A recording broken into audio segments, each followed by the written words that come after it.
அஸ்ஸலாமு அலைக்கும் வரஹ்மத்துல்லாஹி வபரகாத்துஹு. அன்பார்ந்த அனைத்து உறவுகளுக்கும் இனிய மதிய வணக்கம். ஏர்போர்ட் ஓப்பன் ஆகிடுச்சா? கார்கோ போடலாமா? எல்லாம் ரெடியா? சரி உடனே பேக்கை தூக்கிட்டு போங்க.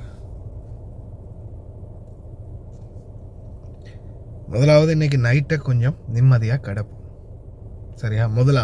முதலாவது இன்னைக்கு நைட்டு இல்லியோம் பில்லேல் இன்ஷா அல்லாஹ் தூஃப் அவுல் ஷை.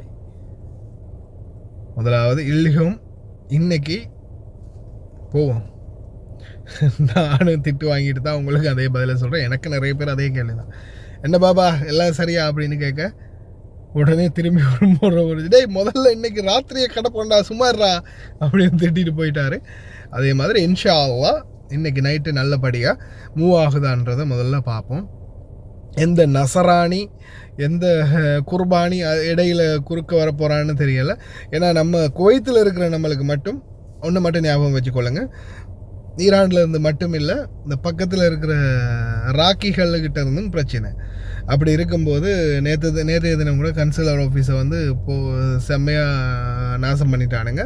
இந்த சூழலில் இன்றைக்கி நைட்டுக்கு என்ன நடக்குது அப்படின்றத பொறுமையாக வந்து பார்ப்போம். அதே மாதிரி தான் நல்லா ஒன்றை புரிஞ்சுக்கோங்க, எல்லாமே இப்போ நீங்கள் உதாரணத்துக்கு இப்போ இருக்கிறீங்க, இப்போ நீங்கள் இந்த சந்தர்ப்பத்தில் வீடியோ பார்த்துட்டு இருக்கீங்க தானே, பேக்கை தூக்குங்க, உடனே போங்க ஏர்போர்ட்டுக்கு, இன்னும் அரை மணி நேரத்தில் ஏர்போர்ட்டுக்கு போகணும் அப்படின்னு சொன்னால் நீங்கள் தயாராக இருக்கிறீங்களா? ஒரு சிலர் வந்து எல்லாம் பேக்கேஜ் எல்லாம் ரெடி பண்ணிவிட்டு கதை எப்படா திறப்பாங்கன்னு காத்துக்கிட்டு இருக்கிற மாதிரி இருக்கிறவங்களுக்கு ஓகே.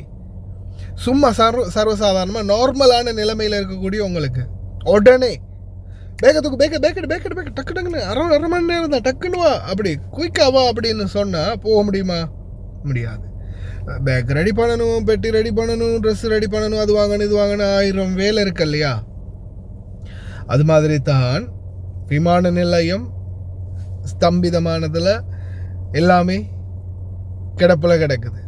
ரேடார் சிஸ்டம் அது இதெல்லாம் நினைக்கிறேன் மறுபடியும் புனர் நிர்மாணம் பண்ணினாங்களா இல்லை முதல்ல இந்த யுத்தம் நிறுத்தும் வரைக்கும் சும்மா இருங்கடா, டெய்லி இந்த என்னது திருப்பி ரிப்பேர் பண்ணுறதும் திருப்பி இவனுங்க வந்து அடிக்கிறதும் பெரிய தொல்லையாக போச்சு. அதனால் எல்லாத்தையும் அப்படியே போடுங்க, யுத்தம் முடிஞ்ச பிறகு திருப்பி நாம் அதை ரெனோவேட் பண்ணிக்குவோம் அப்படின்னு கிடப்பில் போட்டு வச்சுருக்காங்களா இல்லை எல்லாமே ரெடியாக இருக்குதா அப்படின்றது தெரியாது. அதே மாதிரி ஸ்ட்ரைட் ஆஃப் ஹார்மஸ் ஓப்பன் பண்ணினா சரியா, அந்த ஸ்டாக்கில் இருக்கிற பொருட்கள், கார்கோக்களில் இருக்கக்கூடிய பொருட்கள் வந்து இப்போதைக்கு வெளியாகலாம். அதாவது ஸ்டோரில் அவங்க அங்கே இப்போ இங்கேருந்து துபாய் போய் துபாயிலேருந்து தானே கப்பலில் போகுது. அப்போது அங்கே இருக்கக்கூடிய பொருட்கள் எல்லாம் ஸ்டோர் பண்ணியிருக்கிறதெல்லாம் மூவ் பண்ணுறதுக்கு வாய்ப்பு இருக்குது. ஆனால் இப்போ நம்மளுக்கு உடனே சுட கார்கோலரி பெட்டியை கொண்டு வா, உடனே போடு, உடனே ஏற்று அப்படின்னு சொல்கிறதுக்கு இன்னும் நிலைமை இல்லை. ஏன்னா குவைத்துடைய சட்டம் என்னென்னா இப்போதைக்கு எதிர்வரும் இன்னும் அதை வந்து அவங்க ரீஓப்பன் பண்ணலை, எதிர்வரும் ஜூன் மாதம் கடைசி வரைக்கும் 6ஆம் மாதம் கடைசி வரைக்கும் எந்த ஒரு உணவுப் பொருளும் குவைத்துக்குள்ளேருந்து எக்ஸ்போர்ட் பண்ணக்கூடாது அப்படின்றத கம்ப்ளீட்டாக தடை விதிச்சிருக்கிறாங்க. அப்படி இருக்கிறதால எக்காரணத்தை கொண்டும் பொருட்கள் எப்படியுமே நம்மளால் ஏற்ற முடியாது. ஸ்டாக்கில் அவங்கள்ட்ட ஸ்டாக்கில் இருக்கிறது, ஸ்டோரில் கொண்டு வந்து வச்சுருக்கிறது, அந்த பொருட்கள் எல்லாத்தையும் அவங்க ஏற்றி அனுப்புறதுக்கு வாய்ப்பு இருக்குது. அதே மாதிரி கடலும் அப்படி தான். ஸ்ட்ரைட் ஆஃப் ஹார்மஸ் முதல்ல இப்போ இன்றைக்கி தான் இதை அறிவிச்சிருக்கிறாங்க. முதல்ல அந்த கடலில் இருக்கிற கன்னிவெடிகளை அகற்றணும்.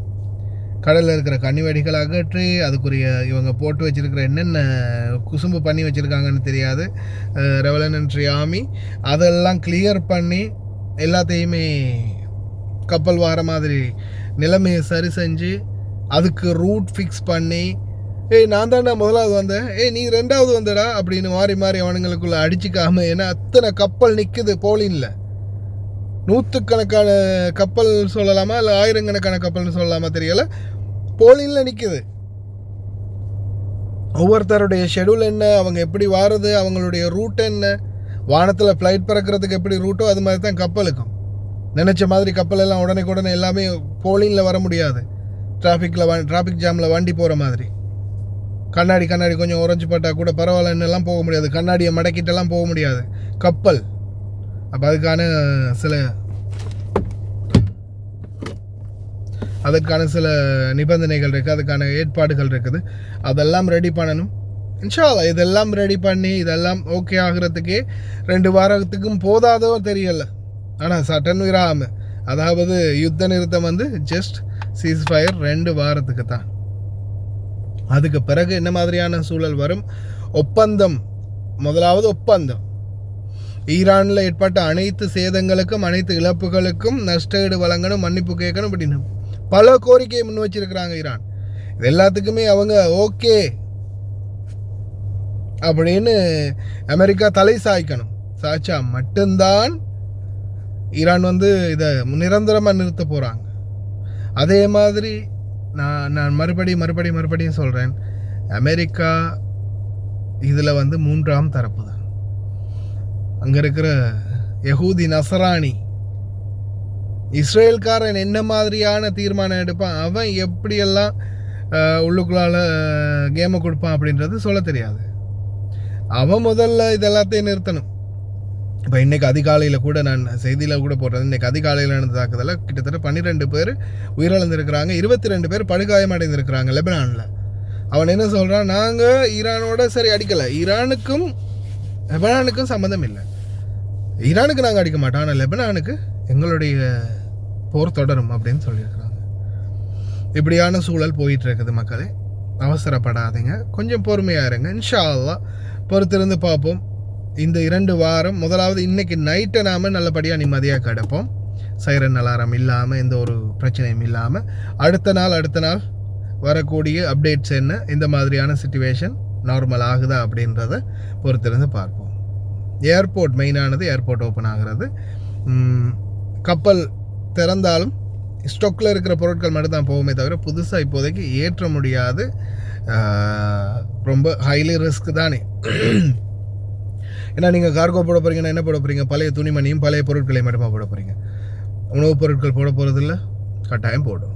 அப்போ உணவுப் பொருட்கள் இப்போ ஏற்றுமதிக்கிற அலவுட் இருக்குதான்னு கேட்டால் இல்லை. அப்போ இப்படி இருக்கிற சிச்சுவேஷனால் என்னென்ன இன்ஸ்ட்ரக்ஷன் புதுசாக வருது, என்னென்ன புதுசாக கொண்டு வராங்க நிபந்தனைகள்னு பார்த்து அது கேட்டாற் போல் தயாராகும். அது வரைக்கும் இன்ஷா அல்லாஹ் பொறுமையாக இருங்க, பிரார்த்தனை பண்ணுங்க. இன்ஷா அல்லாஹ் இந்த நிலைமை எல்லாமே நல்லபடியாக இன்னும் அதிகமான சுமூகமான நிலைமைக்கு வரணும் அப்படின்னு. அஸ்ஸலாமு அலைக்கும், வணக்கம்.